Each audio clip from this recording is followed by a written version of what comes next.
Welcome to the Stories of Vermilion, Ohio Oral History Series, presented by the Vermilion Area Archival Society in collaboration with the Vermilion History Museum and the Ritter Public Library. My name is Rich Tarrant. I'm the curator of the Vermilion History Museum. This program is going to be videotaped, so again, please turn off your cell phones. Our guest tonight is somebody probably none of you in the audience know. It's Tom Mose. Hi, Tom. Good evening. Tom, I'm going to ask you some questions that are very obvious, but I still, just for the record, I want to get them on film and record it. Well, I've been studying, so. Okay, what is your name? Do you remember that? That was one of the tough ones. Yeah. My full name is Thomas Owen Mose. Mose is spelled M-O-E-S. There is no apostrophe. Please remember that. Where were you born? I was born in Detroit, Michigan. What year? 1943. And that might seem a little bit unusual because I've lived in Vermilion basically all of my life. But my mom happened to be in Detroit because my dad was there. And they were actually married in November of 41, just around Thanksgiving. And then Pearl Harbor happened shortly after that. My dad volunteered for the Coast Guard. And while there were some Coast Guard manned LSTs in the Second World War, he was on one of those. They were building it, and then in the meantime, he was stationed in Detroit, and that's why the family was there. That's why I was born there. So you're not a natural citizen of Ohio? I am not. Did you get your papers yet? I'm trying. Okay. I'm kind of in limbo right now because of what's going on. Where was your dad born? He was born in Vermilion and out at the farm, at the cider mill, in the house that actually my grandfather built on the property. Your mom? My mom was born in Lorraine and in a hospital there, not in a house. Do you know how they met? Yeah. Interesting story. They actually met at a skating rink in Lorraine, roller skating, and they were introduced by Ted Penning, and some of you may have known the Penning family. The builder's supply in town used to be Engelbree and Penning before it was Engelbree and Hull, and then it was Hull Builders. And but anyhow, Ted Penning was the son of Mr. Penning, and he introduced my mom and dad then. That's fairly interesting because I've heard other people talk about meeting and going to the skating a lot. That must have been a big deal back. It was. It was. Do you have any relatives in the area? Yes. What a loaded question that is. I do. Actually, the Mose family, we've traced back to Luxembourg, and we can trace them back to the 1600s. And in the early 1800s, they started coming here. We've traced them back to a little town called Bou, B-O-U-S, in Luxembourg, which is right on the Moselle River, overlooking a lot of grapes. That's basically what they did. But in the 1830s, the Mose family came here, and a lot of the people from Luxembourg that came over here during that time period went directly to New Wriggle, Ohio, which is near Fremont. And the reason then that they went there is that there was a Catholic priest there who spoke not only English, but he spoke the Luxembourg dialect, which is jaw-breaking. It's the same language that Charlemagne spoke. And it's not German, it's not French, it's all by itself. But anyhow, they went to New Wriggle, and from there then they branched out to various parts of the United States. And in the 1880s, the Mose family came here, and that would be my great-grandfather, and settled in Vermilion. They were primarily orchard-type people. Orchard type, is that what you said? Yeah, peaches, grapes, apples, stuff like that. Now I'm going to go off on a kind of a tangent here. I know the Mose have been here for a long time, and Somebody in your family sold the Olympic Club grounds to these guys from Cleveland. I don't know how your That's my grandfather. Your grandfather. That was Frank Mose. He was the son of John Mose. We used to go to these family reunions when I was a kid, and I couldn't understand because there were so many people there who were not Moses. They had different names. Of course, I was little, I didn't understand all this. And it turns out that my great-grandfather and great-grandmother had 12 kids, 6 males, 6 females. And they produced a lot more kids. And that was the reason for all the different names. But the Mose home place is on the east side of the river near the Indian Ridge Estates. And there's an old farmhouse there that sits on a hill. And that was the original Mose farm. There was about, I think, 160 acres over there that stretched over to the west side of the river where the cider mill is. It's a little piece of land like that. And it included the Olympic Club. And so that's how we came to be here. Interesting. Where have you lived here in Vermilion? I lived, when we first came here, we came here in 1945 after my dad got out of the Coast Guard. Interesting story about my dad. When he picked up the LST that he was on was 784, and it was built in Pittsburgh. And of course they took it down the river, went through training and all that, and then went out to the Pacific, went through the canal to Hawaii, San Diego, then to Hawaii, and so on. He ended up at both Iwo Jima and Okinawa. Iwo Jima, their LST was in one of the very first waves that went ashore there, and if there are pictures, we have pictures of his LST right. The pictures are taken from the top of Mount Suribachi, and you look right down in the little bay there, and his was like the second or third LST. A lot of the pictures that were taken from Mount Suribachi, looking down that way, the number on his LST is covered up by another LST. Landing ship tank is what they were called. They were ships that were 328 feet long that carried tanks, ammunition, stuff like that, and they went right in on the beach. So it was, it could be quite hectic. But anyhow, people would ask my grandma Mose, "Oh, how's Mike doing? Where is he?" And of course, the mailing address for things like that was Overseas Post Office, San Diego. He says, "Oh, he's in San Diego. He's doing fine. Everything is nice and rosy," but that's not really where he was. Sorry. Oh, that's good. That's great. That's great. Oh, where have I lived? That's okay. Okay, when we first came here, obviously he got out of the Coast Guard, came back to Vermilion, because he had a boatyard here already. He opened that in 1938. But so we lived initially in 3 different houses down by the lake. We were on the end of Washington Street. There's a brick house down there right on the west end that was, I think, the Captain Nolan house. And we were in a little bitty house that we rented right next to that, just to the south. Sometimes, I'm not sure about this, but sometimes history, true history, is not nearly as interesting as a little made-up story. And there's a couple stories that I like to tell that I don't really want to check out very thoroughly because I'm afraid that they'll not be true. But one of the things that I was told, now this was the Captain Nolan house, it's a brick house. We did not live in it, it was right next to us. But there was a little garage that if you went down to the end of Washington Street, made a left turn, and you would go almost right at the edge of the lake. You were right at the edge of the lake, and you went into this garage.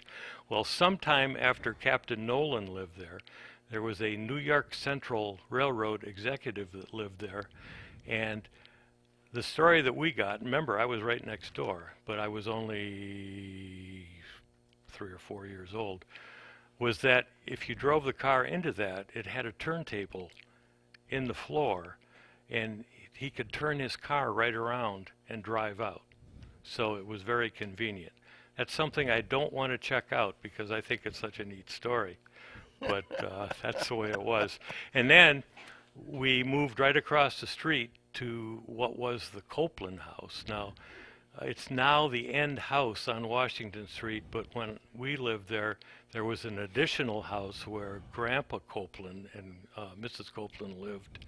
It was right on the lake shore. That has been lost to the lake. So we lived in the little bitty house in 1945 and 46. In 1947 and 48, we lived in the Copeland House, which is right next to where the Murphys live now. It used to be the Swenson House. And then we moved to another house on Lake Street, which is where Dick West lived. And we rented that also. And then eventually moved to Jefferson Street, which was very close to the school. So as I was growing up and in school, I spent a lot of time at the school, and it was really good because I could get out of bed at 20 after 8 and make it to school on time at 8:30. It was great timing. And then when I was married to my wife, Carolyn, we lived for a while in Vermilion on the Lake, and then in 1977, we purchased George Bachmann's house, and we live out on East Arrow Road now, and we've lived there ever since. And it was kind of neat because in looking at the house and talking to George Bachmann, he had been a good friend of my grandfather, Frank Mose. So it was, the connections were there. It was just nice. He knew us via Frank Mose, and of course I could identify with him because I knew the name, and it was neat that he was a good friend of my grandfather. So that's where we are. I have a question about George Bachmann. Yeah. Was he a farmer? He was. What did he grow? I'm curious. Pardon me? What was he raising? Various types of vegetables, and across the street he had some Catawba grapes. That there's 60 acres across the street from us where John Tuttle built a house there. Then the Moleskis moved in there. But there was a tract of maybe 15 acres of Catawba grapes, which were known in the area. It was very difficult to get them ripe because they apparently did not build up sugar content until very late. And so it was always a real struggle to get the sugar content right so they could be picked. The reason I asked that is I found a recipe that he did to make wine. That's interesting. I still have some wine from the 20s that I'm not going to drink. But it was a community effort of George Bachmann, Frank Mose, and Augie Swenson from the Baker Shop, because we're related to them too. And I always wonder what they were doing with that in the 20s, you know, when there wasn't much else around. But also, he he had various vegetables on the north side of the road there where we live. And there's a pond back there with a dam. And he was able to pump water out of this pond, and he irrigated that section of the land. When we moved in there, there were still 130 apple trees. Wow. And for a while, we took care of those. The other comment I have is about Nolan. Nolan had the saloon where Lemon Tree was, where okay. was Nolan's saloon. But whether he was a captain or not, I don't know. But well, he's listed in the homes of the captain's homes. You went to college after high school. But let's go back to high school for a minute. I want to talk a little bit about high school. What year did you graduate? 61. 61. Yeah. Do you remember any of your classmates? Sure, I remember most of them. Who did you kind of hang with when you were in high school? Well, the guys who were on the various sporting teams, Basketball. Football, and of course, just in the meantime, then, like during the summer and stuff like that, we played a lot of baseball and basketball over on the courts, and it was nice because it was really a center. A lot of people gathered there to do stuff like that, and you could always get some kind of a game going. Some It was kind. a good place to live. Yeah, yeah. Were you a good student in high school? Decent. Decent? Yeah. I was okay. I think so. So you went on to college, I correct? did. Where did you go to college? I went to Michigan State, Uh-oh. and I realize that we are right now not so popular in the news, but hopefully that'll What was your get major? me in. I majored in fishery biology and limnology, and it's a very good major for me, very interesting. Had some interesting courses there, and one of the things that I was quite proud to be connected with is that George Wallace, he was the professor of ornithology there, was still there when I was there, and I had several courses from him.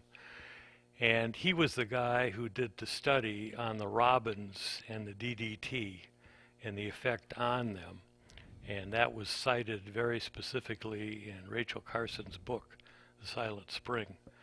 And that eventually brought about the restrictions on spraying of DDT. But while I was there, you could still, it was really a study on the robins on the MSU campus, and you could still see the effects. The study was still going on, but and the robins were obviously still very much affected by the DDT because they were like trunk going around in circles on the ground, and then they would just eventually fall over and die.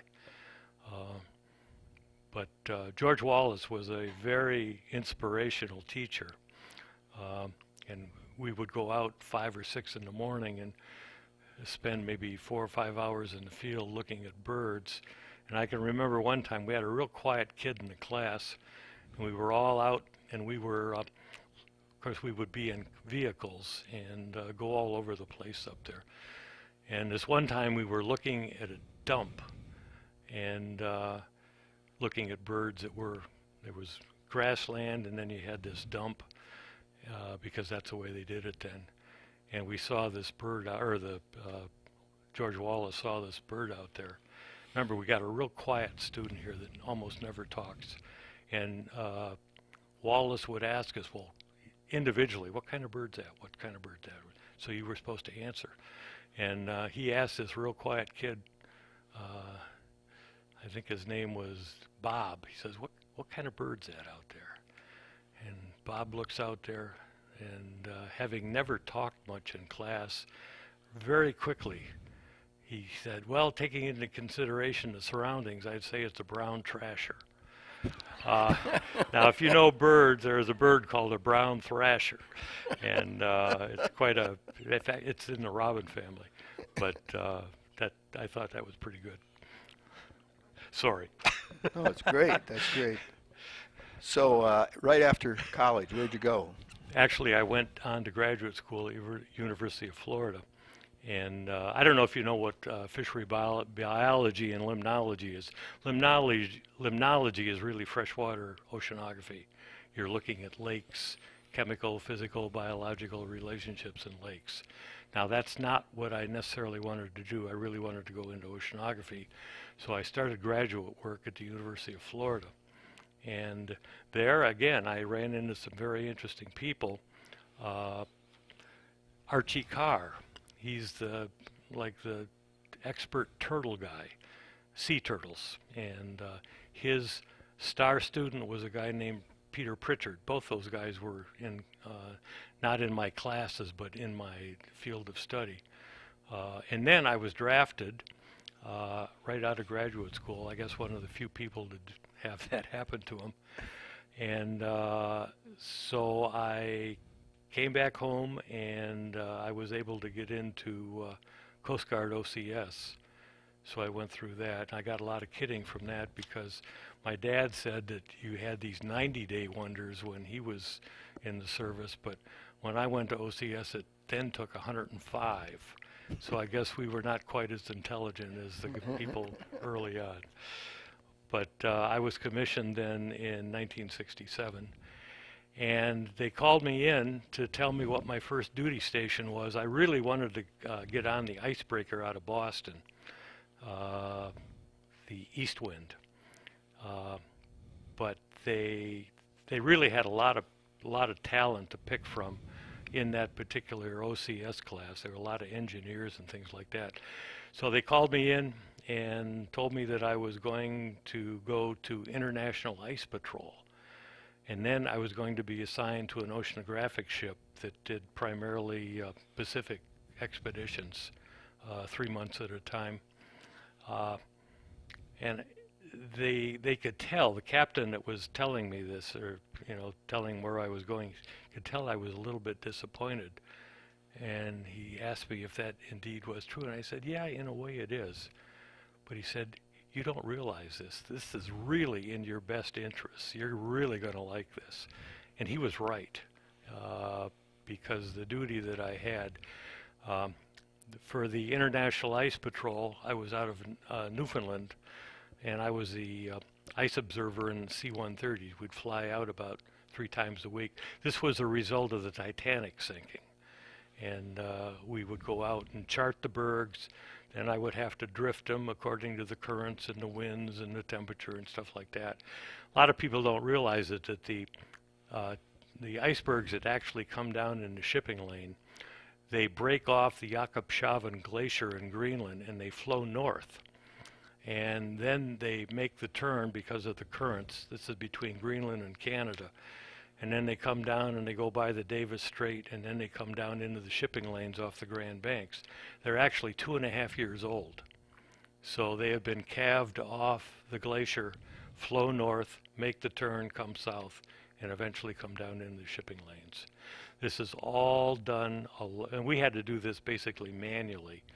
And now you've got weather satellites and stuff like that, and you don't need the planes flying out anymore. It's all done pretty much with computer setups. It's very interesting. But that was that. And then I got assigned, this was just great duty, to the Rockaway, which was a converted Navy seaplane tender, small. It was built in 1943, 311 feet long. And at that time, in the mid to late 60s, the Coast Guard was trying to take over the governmental program for oceanographic research.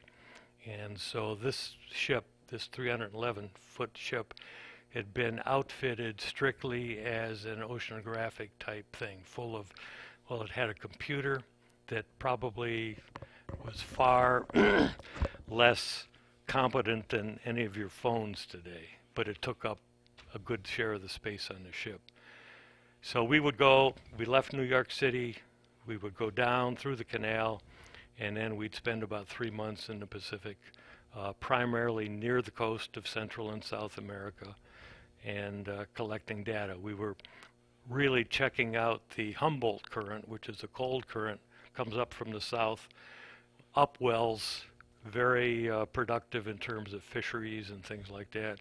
And it was interesting at that time because we were working for the Inter-American Tropical Tuna Commission and also the Bureau of Commercial Fisheries, and all the countries along that coast subscribed to this. But you would read the laws or the bylaws of this group, and Chile would not want to share any of their information with Peru, and vice versa. None of the South American countries really wanted to share any of the fishery information with the others. That has changed today, but then it was very, very true. So it was difficult to work for that, but you still collected a lot of data, and we found some interesting things. One of the things we found near the Galapagos Islands we had, like I said, we had this equipment aboard.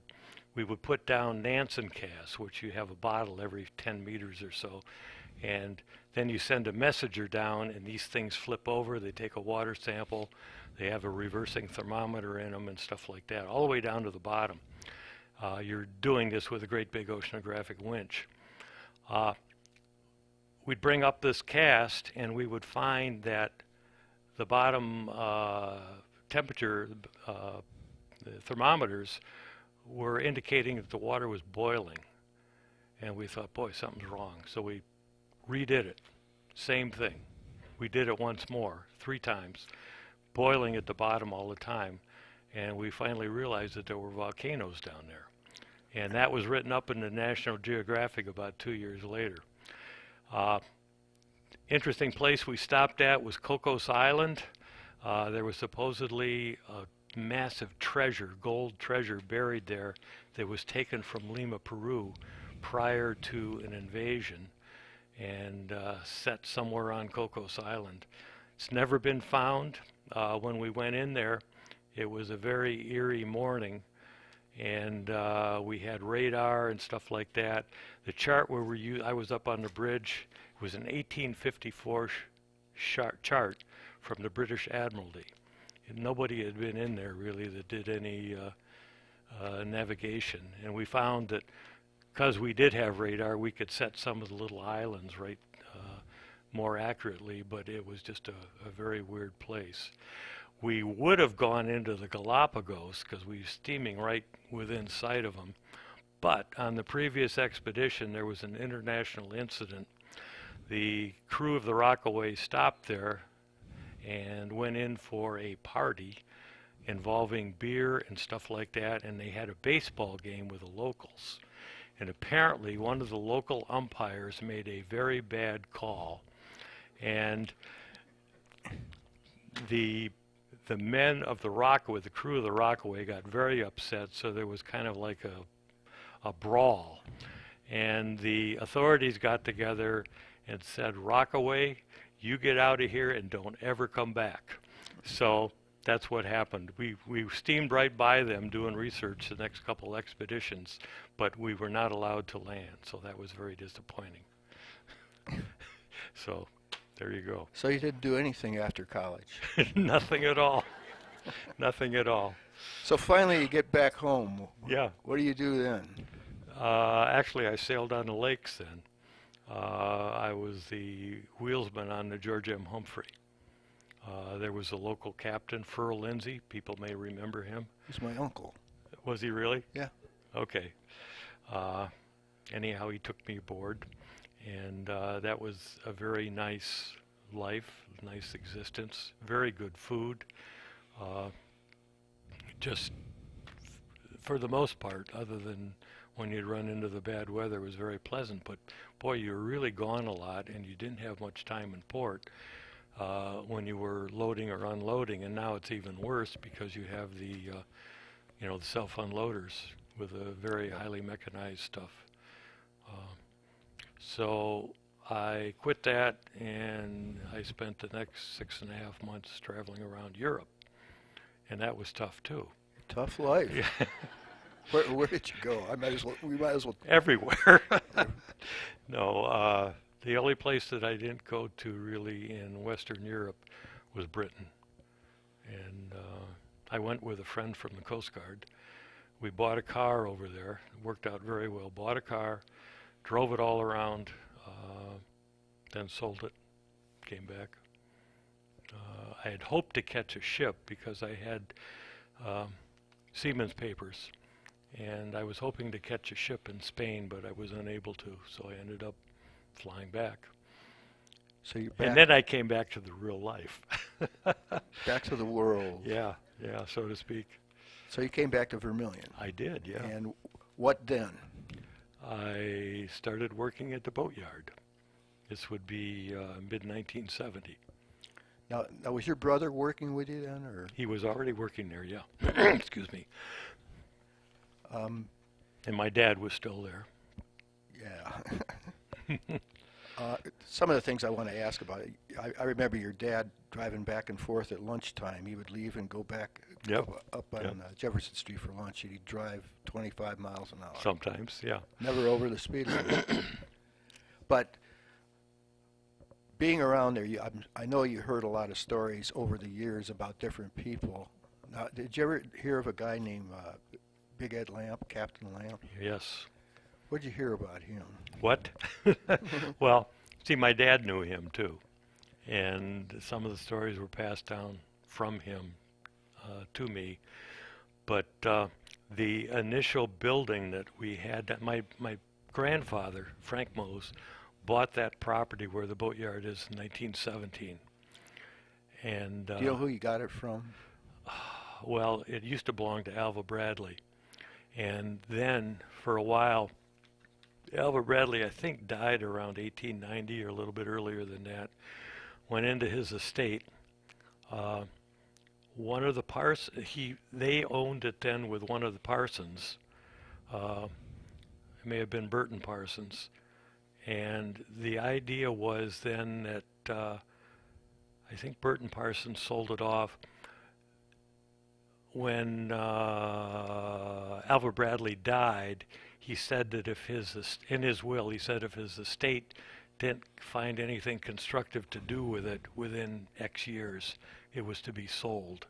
And then there was a success, so it was sold right around maybe 1900, 1905.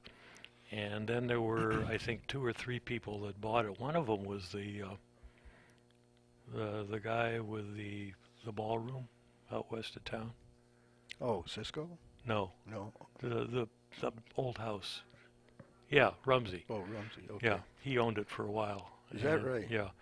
And then it was finally sold in 1917, and my grandfather and 2 of his brothers bought it. And then he eventually bought them out. I want to go further with that, but first, you say Alva Bradley had it and Burton Parsons. Yeah, Burton Parsons owned the eastern lot. There's 4 lots there. Because they were building boats down there at one time. Well, it was known as a water lot because it was pretty swampy. And one of the things they did early on, they would take some horses down, a team of horses, and they would actually pull the boats. It was kind of like a mud flat, pull it out, careen it, so to speak, and work on the hulls. And then there was the lagoons over across the river from there was not a swamp. There was hard ground there. So then they could pull them back in with the horses on the other side. Oh, okay. These were primarily fish tugs. Ed Lamp never, as far as we know, owned that property, but he leased it from my grandfather. He's the guy that dug the slip where the small hoist used to be. We took that down, and the slip went much closer to the road. And we've been looking. I know there's pictures out there in your people's attics, I think, that we probably would like to look at, because I looked for a long time for a picture taken from across the river looking towards us. And I finally found one. It was in the Gordon Wendt collection, and it was eventually published in the Great Lakes Historical Society quarterly. But the Vermilion, his sandsucker, that's in that slip. Is in the slip. I saw it. You've seen it. Yeah. Okay. But Ed Lamp was quite a character. And I started to tell you, the little white building that was down there before we built that present block building, that was a 20 by 20 frame building with a second story on it. That was Ed Lamp's, and he moved it from somewhere, may have been even on what would have been the Driscoll property, or where Parsons is now, and moved it to our place, and it was one of his twine shanties.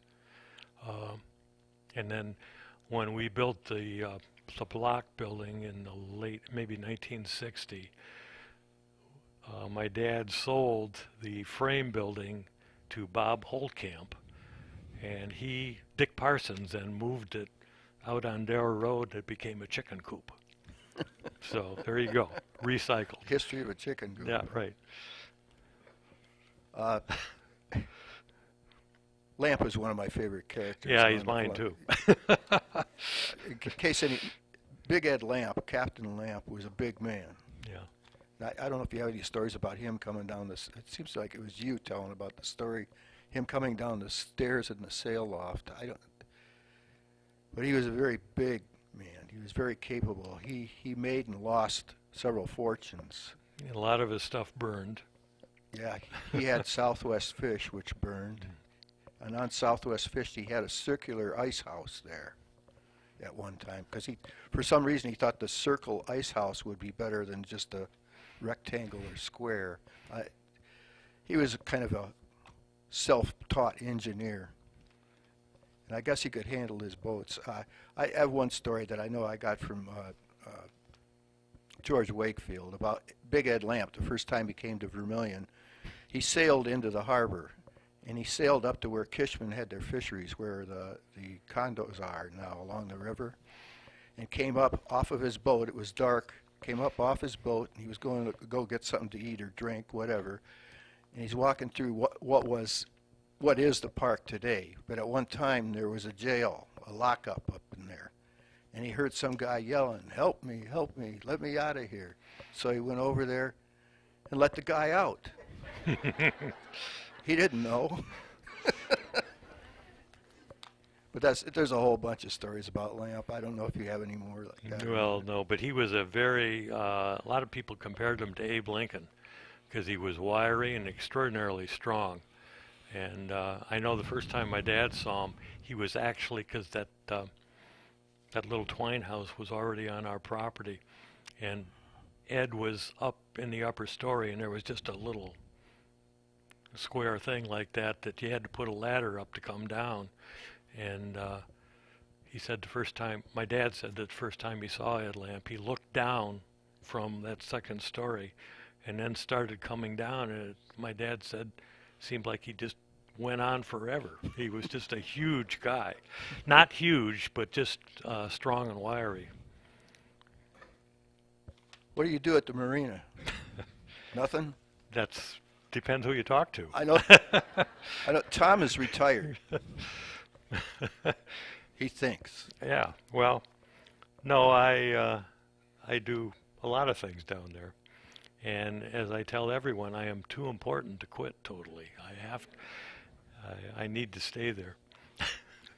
Don't ask my son that, but he'll have something different to say. If I'm not mistaken, you're one of the only people, or one of the only marinas on the lakes that works on these wooden. Well, there's vessels. others, but we certainly specialize in it. Do you build them too? We don't build. No, we repair. What was your hardest restoration? Well, a lot of them have been difficult. There are certain degrees of challenge involved in a lot of these, and one that we're just in the process of finishing was quite difficult. I don't know if you've heard of Dart Boat Company. It started it used to be Indian Lake Boat Company. Started in Lima, and their chief designer was a guy named Irving. They called him Hockey Holler, H-O-L-L-E-R. And in the teens and 20s, Dart, they weren't called Dart at that time, they were Indian Lake. They were building rowboats and little things like that. And then when the speedboats came into vogue, they switched over to that, to building speedboats. And Hockey Holler was their chief designer. In 1928, they moved to Toledo, and they built very, very fast boats. They seemed to be, with comparable power, they seemed to be a little bit faster than a lot of the other manufacturers at that time. 1932, 1931, the Depression put them out of business. Hockey Holler then went to work for Richardson in Tonawanda, New York, as their designer. And during the course of working for them, he built several boats on his own. They were open lapstrake runabouts, utilities, so to speak. And we got one of those about 4 years ago that a customer brought to us. And he was trying to decide whether or not to burn it or to save it. And we looked at it and says, well, it's definitely marginal. And he saved it because of the, you know, the connection with Hockey Holler and this noted designer. So we went to work on it, and it involved, I don't know how many times, because the boat had lost shape. This would have been built in New York, and it spent a lot of its time on Lake Ontario. But it had lost its shape, and we ended up putting a new keel in it, all new frames, an entirely new bottom, new deck, new interior, rebuild engine. It had a special gray marine racing engine in it, and when we sent it into the rebuilder in New Jersey to have it worked on, he wanted to buy it, but no, they decided to put the engine back in the boat. So we just, remember, we got this 4 or 5 years ago, and we just are in the process. It'll go into water this year, but it has been a massive challenge. And I bet I trued the boat up, 4 or 5 times, because you'd leave it set or you'd move it a little bit, it would lose its shape again until we got it enough rebuilt structure in it that it would hold up on its own. So this was a good challenge.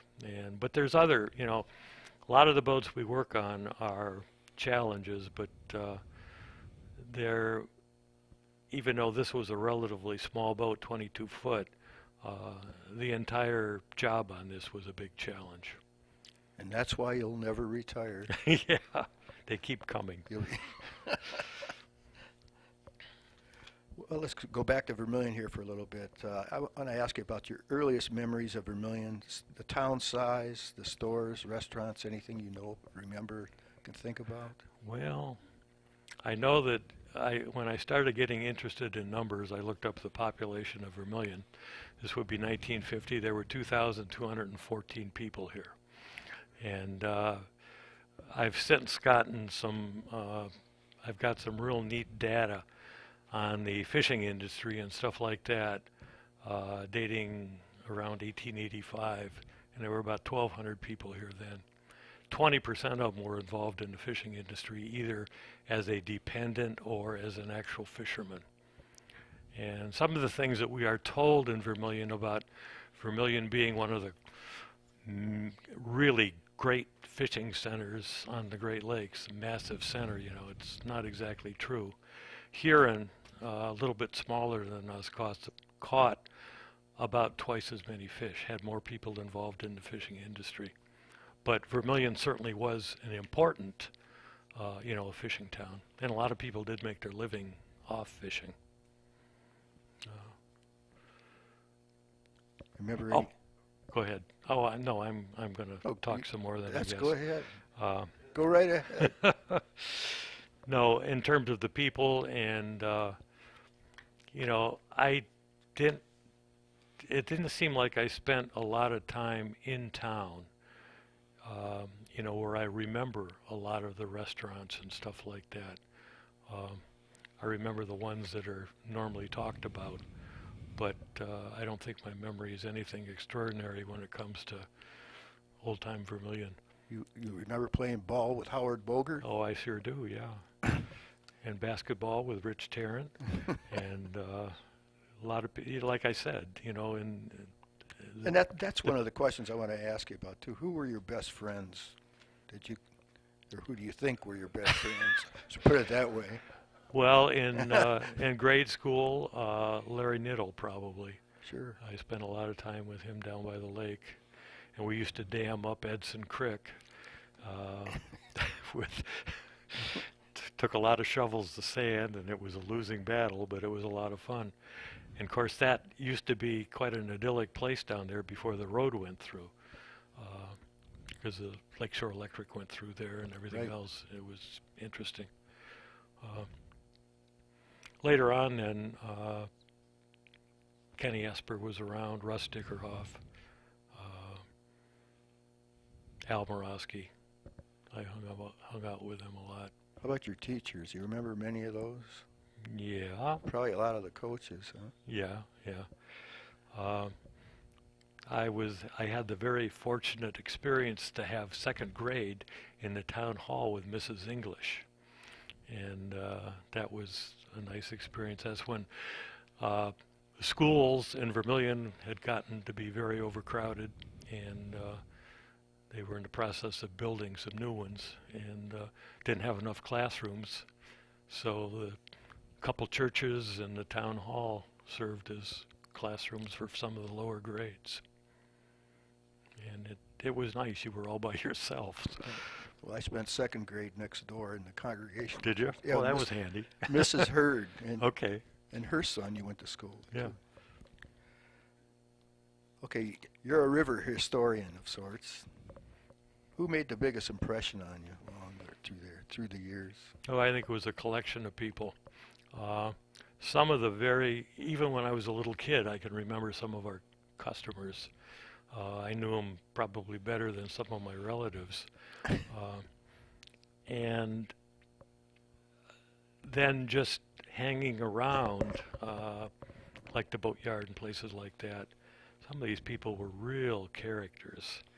And then, of course, my dad it was interesting when, like, some of the Wakefields came to the boatyard, or you'd see them around town talking to my dad, because my dad grew up the river.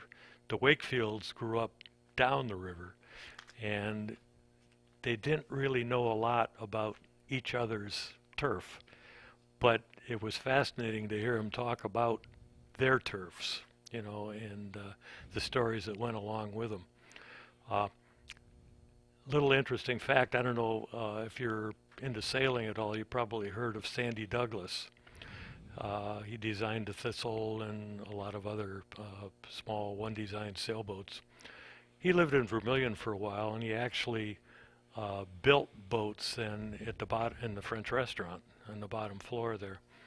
And when my dad went into the Coast Guard, he had a yard full of boats, and Sandy Douglas was in town. So my dad talked to Sandy, because they knew one another quite well, and wondered if he would help launch the boats in the spring. And Sandy agreed to do that. So with the help of my dad's Uncle Charlie Mose and Sandy Douglas and Worthy Brown, some of his people from Sandusky, they got the boats launched. To hear Sandy Douglas, he talks about this in his autobiography, he says it was an awful lot of work. It's not what I want to do. But one of the things he ran into, which is mentioned in his book, is that they launched a fairly big boat at the boatyard, and it belonged to a guy at the yacht club, Horace Mayers, and he went to drive it over the yacht club, and he found out there were no engines in it. This was strictly a floating cottage, and I was lucky enough to come to know Horace Mayers later on when I was a little kid, and he still had boats. He was a speedboat racer in addition to this big boat. He had first boat he had that my dad knew of was some sort of a fast runabout that had a Wright airplane engine in it, Curtiss Wright, that had no clutch. So when you started it, you were going about 20 miles an hour, which, if you had much other river traffic, was kind of dangerous. But he raced. See, at that time, around the lakes, there was a regular racing circuit. And Horace Mayer's great competitor was a guy named Judson. And I don't know if any of you knew the Winterfields. I don't know if they live in town, or if Grant still lives around here. But he lived on Nautical Drive. but Mrs. Winterfield's father was Judson, the speedboat racer. And Horace Mayer's boat was not as fast as Judson's, but he could turn better. So they had great competitions, all primarily around Lake Erie and into Detroit and so on. But Horace was a real character. When I was about 12 years old, he wanted me to gas up his Chris Craft speedboat. It was tied up at what was in our gas dock right behind the office, and the wind was blowing really hard. It was cold, bitter. Wind was blowing hard directly out of the west. And so the Chris Crafts, the speedboats had 2 tanks, 35-gallon or 30-gallon in the back.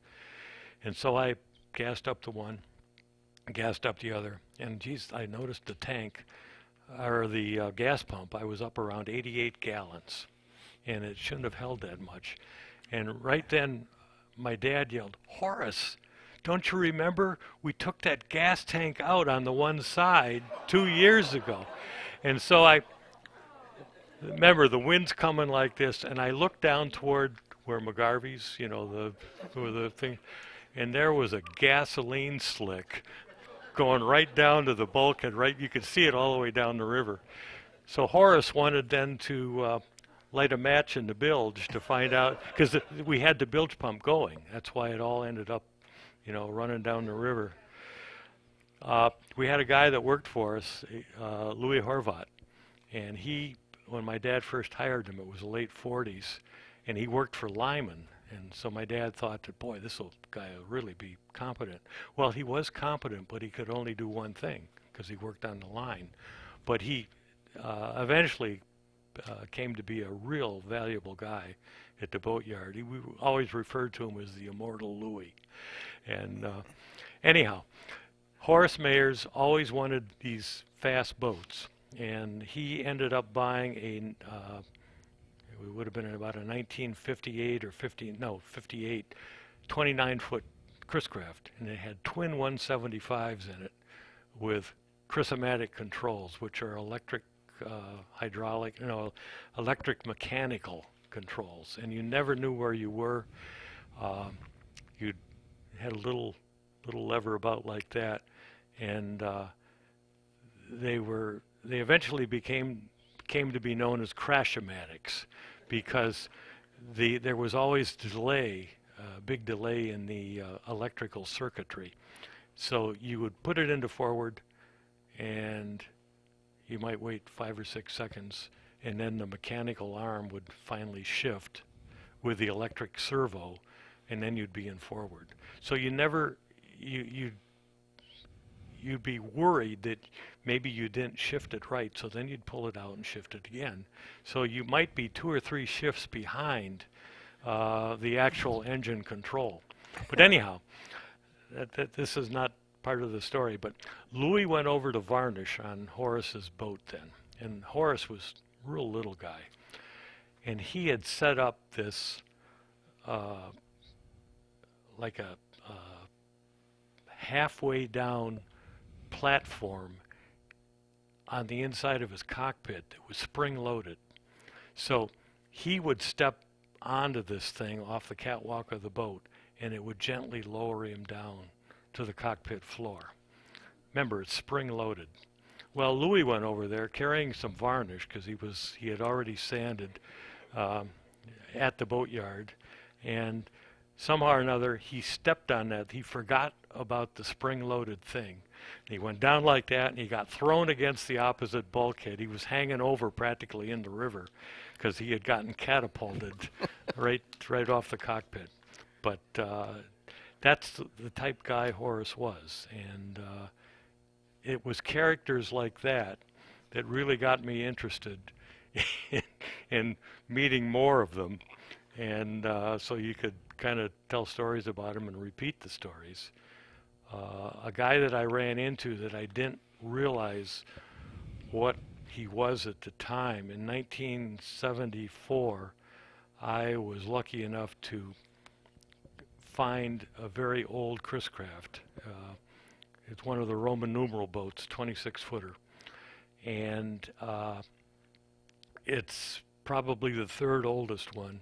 The oldest one is in a museum at Lake Tahoe, and then there's another one. But mine is hull number 41, so it's really old.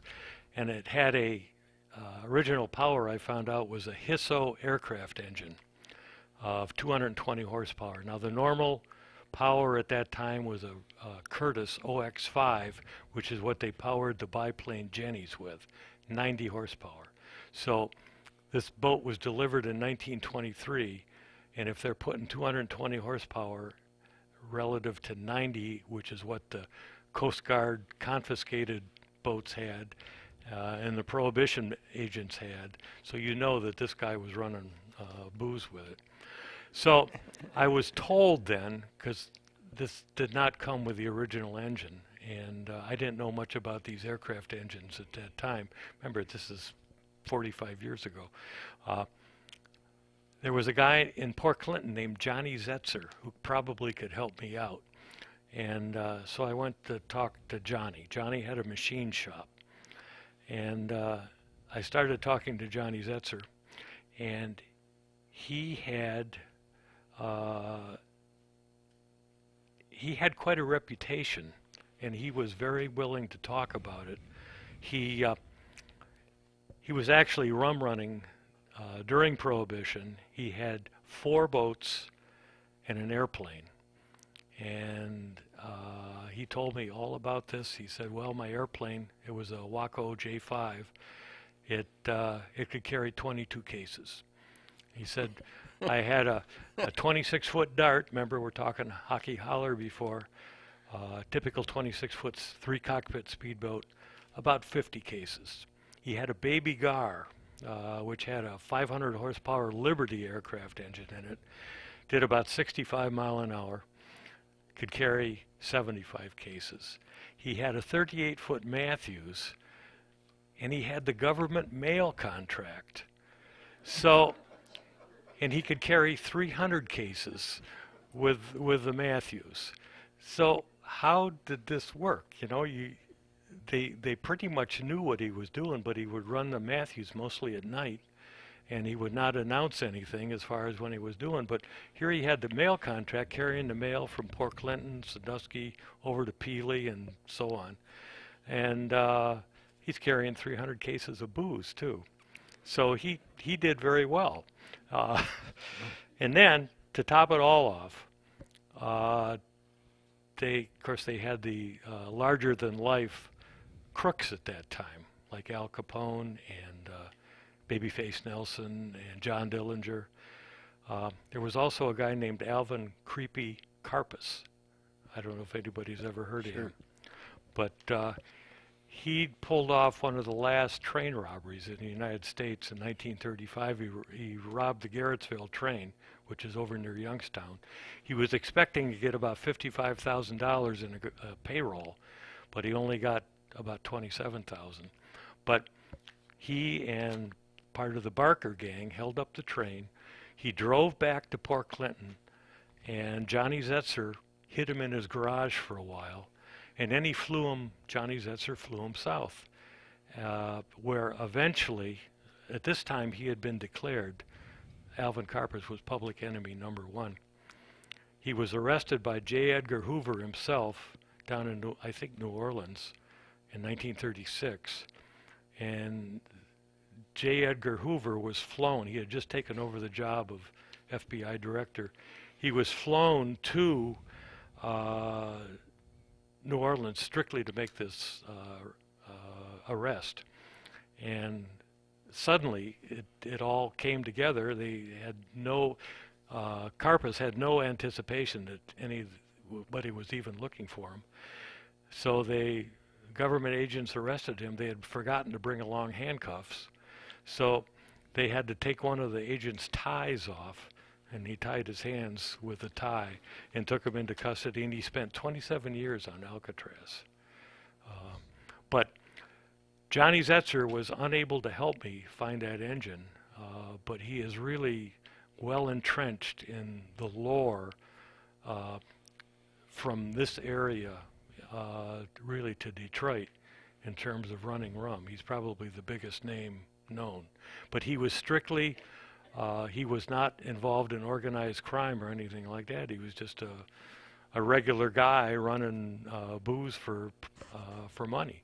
He was paid by the trip rather than he did not sell the booze or anything like that. Very nice guy. Couldn't have been nicer. Sorry. Yeah. I got a lot of questions, and I don't think we got a lot of time, but the one question I do have is about the paddlewheel boat. Oh, yeah. If you'll tell us about that. There's Yeah, some people who, and there's another, remember I was telling about the history that sometimes you don't want to find out. That involves that. In 1914, my grandpa Frank decided that he was going to make money, and he built a boat, actually prior to 1914, so that he could pick up people at the Lakeshore Electric Station by the boat club and run them up to the various campgrounds on the river. And so he built this thing, and you probably maybe have seen pictures of it. It was basically a flat-bottom boat, cross-planked on the bottom, and about 23 or 24 feet long and maybe 10 or 12 feet wide. Had a top on it and various supports. He hired a guy named, one of the custodians at the school, Bill Haber, who was maybe 14 years old, to help him build it. And I didn't find it. My Uncle Nelson told me that Bill Haber had helped. Uncle Nelson is the only Mose person, you know, in Frank Mose family that remembered the boat. He was old. He was born in 1911. So he would have been 3 when this boat was in service. But my grandfather built it. He got a license to operate it from the Coast Guard, and he went into business. He would take people for a dime, pick them up, drop them off. A lot of them he dropped off at the Olympic Club. I have a really good picture of this boat underway with a canopy top on it, and I can count 27 people on it. So I don't know if the Coast Guard was, they couldn't have been looking, because it looks dangerous. Had a 6 horsepower economy gas engine on it with twin flywheels. And Bill Haber says he could remember this so well. My grandfather had a starched white shirt, and he would stand, the engine would be right back there, and then he would drive. And this had grease cups on it, and the flywheels threw grease, and my grandfather would end up with 2 stripes on his back. And Bill Haber always said that he looked like a reverse skunk. So, but apparently this was made out of some sort of a haying machine, and it had a chain drive on it. It made a tremendous racket. People could hear it coming from miles and miles around, and they referred to it as the Mississippi Mose. But it only ran for 1 year. He took it out of service, took the power plant off it, set it up in the cider mill, and that's what he ran the press with then. Probably decided that the pressing apples and grapes and stuff like that was more lucrative than running campers for a dime apiece. Now, this is where the story divides. just the good part. Bill Haber said that that Fred Driscoll bought the hull and took it to, I don't know, was he in Ashtabula too? Probably. Somewhere out there. And they used it as a net lifter. In other words, they ran it down the other end of the lake and used it to lift nets. George Wakefield says that after the power plant was taken out of it, it was towed to the vicinity of the boat club, tied up, and there was a couple that lived on it for several years, and then it was hauled out and taken to the school, which I would call the elementary school. South Street. South Street, right on the corner there, next to the corner of Washington And South. Yeah, and South. On South Street. Toward the west. And it was Pop Allen's candy shop. In other words, and you look there today, and it sure looks like it could be, because it's about the right size, the right shape. It would be great if that's what it turned out to be. That's So that's the story I want. that's the story I tell. So heck with the net lifter. We'll go with a candy store. I have a lot more, but we're going to be running out of time, and I'm really glad you're here. We have to do this again. It's sometime. fun. I It's thank you fun. very much, and thanks a lot. You're welcome. Now, if anybody has some questions for Tom, be free to come up here and ask.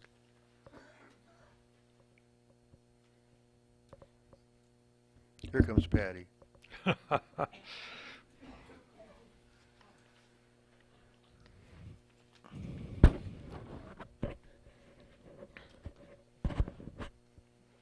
You mentioned the difference between the upriver territory and the downriver territory. Can you tell a little bit about it? What was the difference between Moses upriver and Wakefield's downriver? Well, yeah, there was I don't know if you know anything about naval history, but in the early 1900s there was a big building project, building warships in Europe, British warships versus primarily German warships. They were trying to outbuild one another. Up the river, the Moses and the Niggles. Now the Niggles are where Cliffside is now. That was another orchard. And they had a horsepower race. Who had the fastest little boat? And these were primarily hydroplanes. And the Moses had Lockwood outboard motors, and the Niggles had Evinrudes. So the Moses would buy a Lockwood, and they would be a little bit faster than the Niggles. The Niggles would buy a slightly bigger Evinrude, so they could beat the Moses. And they did surfboarding and aquaplaning up there, you know, towing boats at these little things at an incredible speed. We have great pictures. My dad built a, he called it the Leviathan. The Leviathan was one of the ocean liners that we got from Germany as a result of World War I. And this Leviathan that my dad built was run by I can't remember if it was a Maytag washing machine engine or a Sears washing machine engine.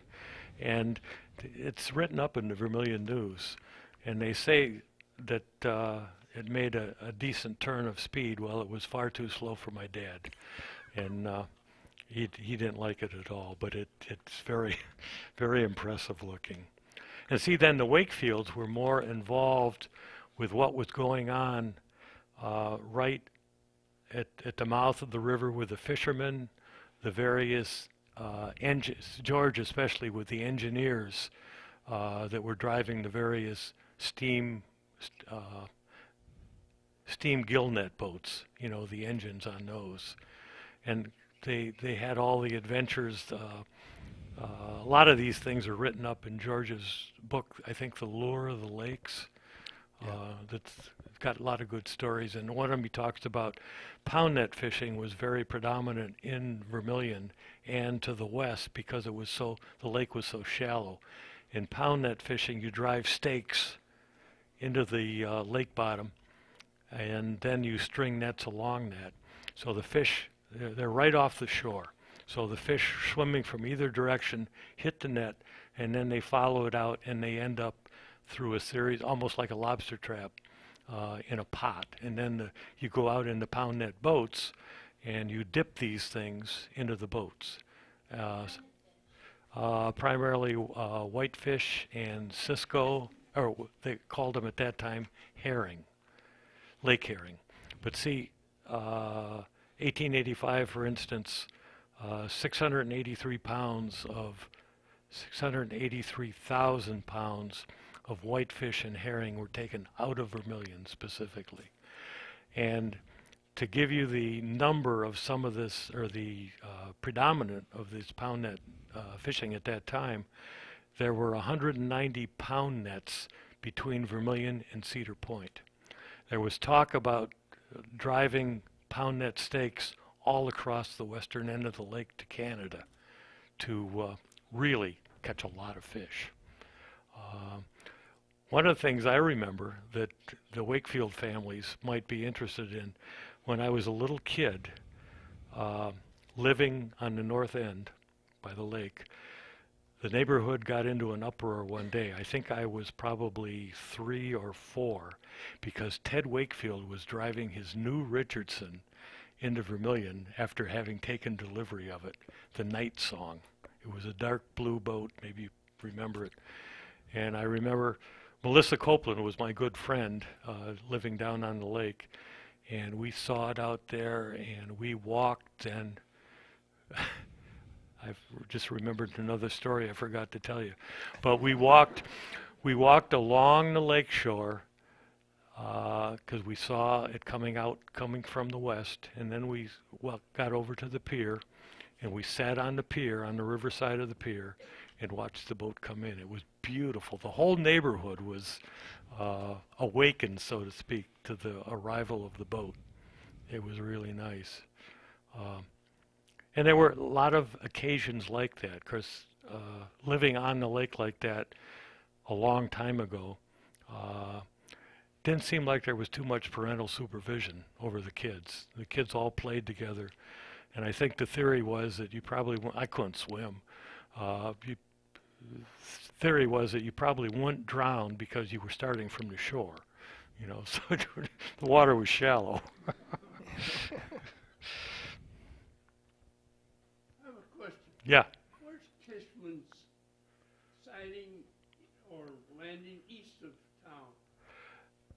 Where they started fishing off the beach? Yeah. Okay, that was in the vicinity of the Ford plant, but a little bit this way. And see, it was Brownhill, and they were a lot of, like, fishermen's, or Kishmans and Lighthisers were both farmers out there. And of course there were Kishmans both on that side and on that side. But they were fishing pound net boats off the beach. They would pull them up every night. And eventually they thought, well, gee, why don't we just go into Vermilion and use bigger boats? But see, Be around where Sunnyside is now? no, further out, further east, yeah. But see, I've got some very interesting old books that were published in the 1880s and 1870s. But one of them is called Shipbuilding in the United States. That was part of the 1880 census. And they hired a guy from the New York Tribune to come. He went all through the United States at that time. And he took measurements.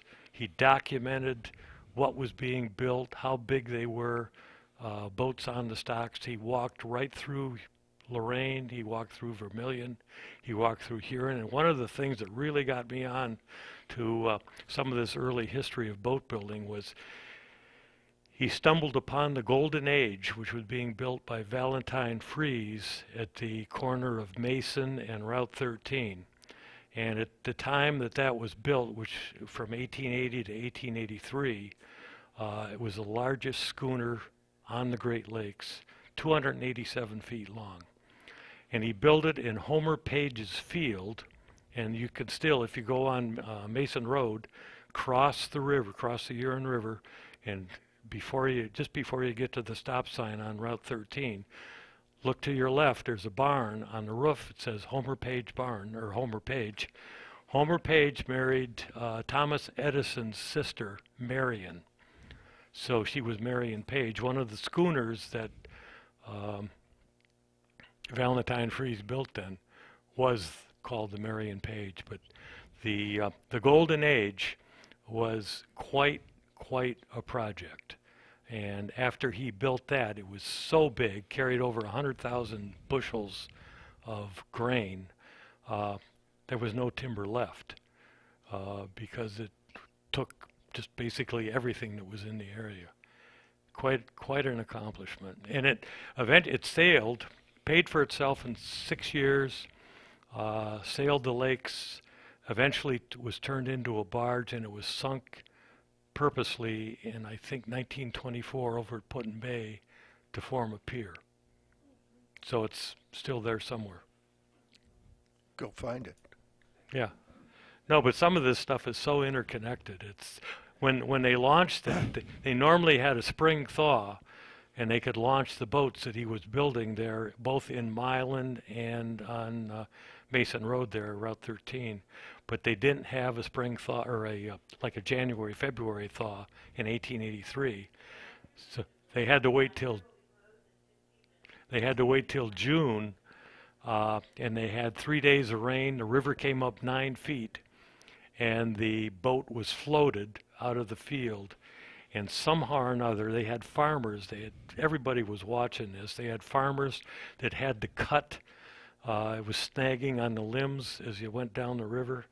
They had to hold up the train because it was stuck on the bridge in Huron. And then they outfitted it finally, down in downtown Huron on the river.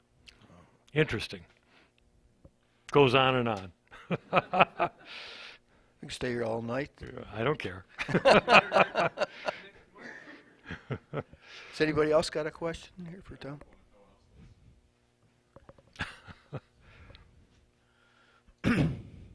Tom, you've talked a lot about fishing in the area. Do you know much about the late 1800s when there was a whole lot of sturgeon fishing for caviar in the Sandusky area? Yeah. 1885, they caught 34,000 pounds of sturgeon out of Vermilion. I've got a picture of the Pound Net dock in Sandusky. Sandusky was the largest freshwater fishing port in the world in the 1850, 18 to 1890. 1885, they caught about 50 million pounds of fish in Lake Erie, of which 19 million pounds were brought into Sandusky. And there's a picture, Pound Net boats tied to this dock. Looking on the dock, there's all kinds of sturgeon on it.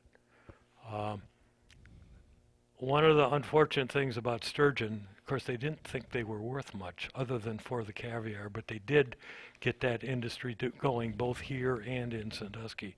But a sturgeon has to be 20 years old before it can reproduce. So if you're taking much in the way of a population of fish like that out of the lake, obviously it's not going to replenish itself very well. So it got to the point where there just wasn't enough to do. You probably remember, and a lot of people do, when they brought the 198 pounder into Vermilion about 1955 or so. Russ Eberly. Okay. Good pictures of that. Yes. If you have one, I'd like to copy one. Could put it in my That book. picture's been published quite I know a it bit. has. I know it has. Yeah, it's big. Sturgeon. Sturgeon, yeah. It was over 6 foot. But see, what Big fish. I try to do now is that once a year, I go and I talk to the fishing people, the state fishing people, to find out what's going on, with the fishing industry, and so I can relate it to my people. And sturgeon are coming back. They're in their trawls and everything. They're catching quite a few of them. So that's good news. They're protected. You're not allowed to keep them or anything, but they at least are repopulating the lake.